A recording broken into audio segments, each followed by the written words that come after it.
Channel at noon is brought to you by Today's Colonial Furniture. You can see these people really are really pushing it and are amazing. They are. Yeah. I tell you, I'm white knuckling it when I'm on conditions like that. Yeah, no kidding. Thanks, Jeff. All right, hey, thank you did great, by the way. All right, thanks. We'll see you soon. Now, my white knuckling on the roads may be a fear, maybe a phobia, but Dave Hallett is here this morning from the Canadian Hypnosis Centre. You're the director there. And let's use that as an example for hypnosis for a fear or phobia. It's not necessarily a phobia, but it's certainly a fear when I'm on icy conditions, like I guess a lot of people would be.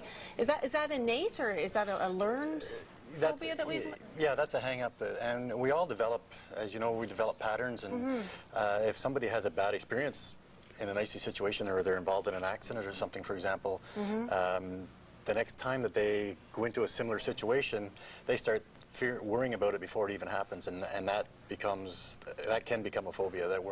I've actually had some clients where they won't drive on the 417, for example, because they had a bad experience there. Right. And they developed a pattern where now every time they thought about it, they would panic and almost have a panic attack and take other routes. And then after 2 or 3 years of that, they realized that, hey, this is disrupting my life. I need to do something about it, because now it's starting to escalate over into other areas of their lives.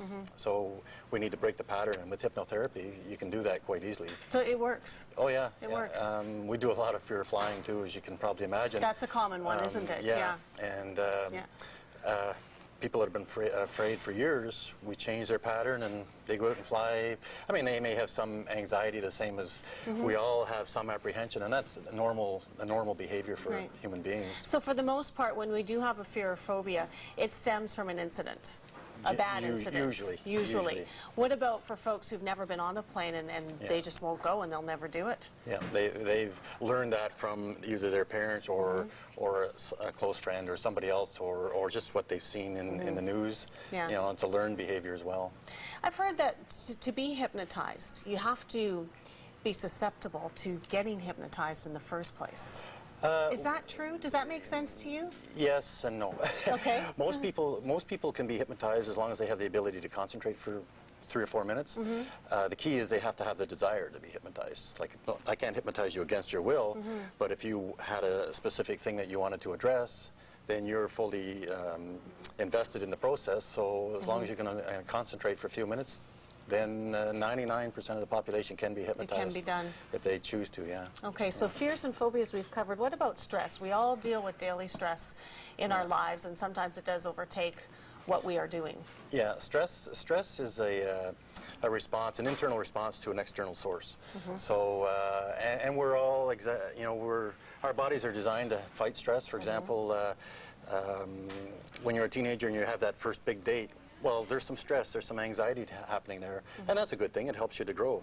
But there are other stresses that continue to cause you to grow beyond your capabilities. For example, nowadays people are working longer hours for less money, probably, and other factors in their lives. Children, job stress, work stress, all this stuff. So then, how does hypnotherapy?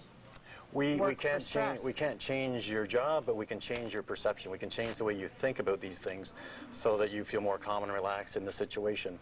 In fact, we actually go into the workplace. The Canadian Hypnosis Centre has a group seminar, and we go into the workplace and we'll do group sessions for stress reduction, because it is that widespread nowadays. Right, and some of the symptoms, people don't even realize they're under stress sometimes. Like, they may have constant headaches, or they may have diarrhea or constipation, or they're eating for comfort, or they're overeating, or they're over drinking.